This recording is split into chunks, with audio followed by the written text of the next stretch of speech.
nhưng mà đây thì fly sky try cry July apply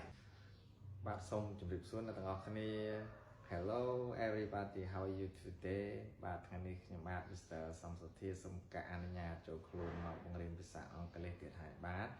ហើយថ្ងៃនេះផងដែរខ្ញុំបាទសូមយកនៅមេរៀនទី5បាទបន្តដដែលតកតងនឹងការរៀនភាសាអង់គ្លេសថ្នាក់ដំបូងបាទយើងរៀនផ្សំសាក់ចូលគ្នាបាទហើយថ្ងៃនេះយើងរៀនដល់សំឡេងវាយបាទមុននឹងចូលមេរៀនថ្មីខ្ញុំបាទសូមរំលឹកមេរៀនចាស់មែនអត់បាទមេរៀនម្សិលមិញគឺយើងរៀនតកតងនឹងអក្សរ I G H T ស្មើសំឡេង I មែនអត់បាទយើងរកឧទាហរណ៍ទាំងអស់គ្នាដូចជាពាក្យអីអត់បញ្ហាល្អប្រសើរ all right all right yeah គឺ I G H T នេះ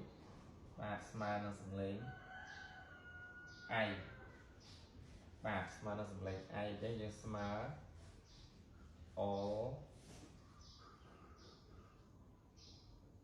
right all right អត់បញ្ហាល្អប្រសើរ I am all right ខ្ញុំមិនអីទេបាទហើយឥឡូវនេះយើងសូមចូលមេរៀនថ្មីបន្តណាកុំឲ្យខាតពេលវេលាហើយវីដេអូនេះផងដែរខ្ញុំបាទសូមការអធិស្ឋានទុកជាមុនក្រែងលោកខ្ញុំបាទធ្វើទៅមិនការខុសឆ្គងយ៉ាងណា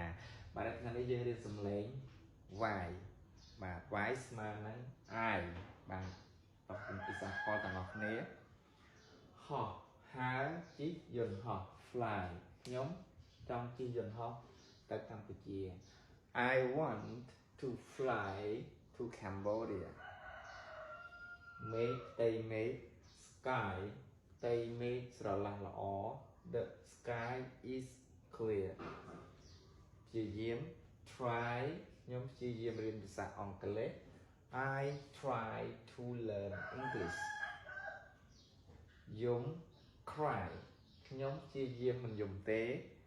I try not to cry ខែកក្កដា July ខ្ញុំកើតក្នុងខែកក្កដា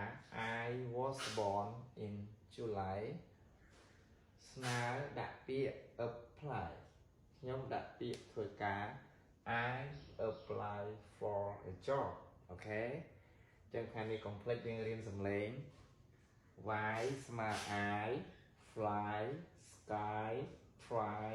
cry July apply អូខេបាទចឹងមេរៀនមានតែប៉ុណ្្នឹងទេបាទហើយចង់ចេះសូមអានទៅអានមកនឹងចេះហើយបាទសូមអរគុណសូមជម្រាបលាបាយបាយ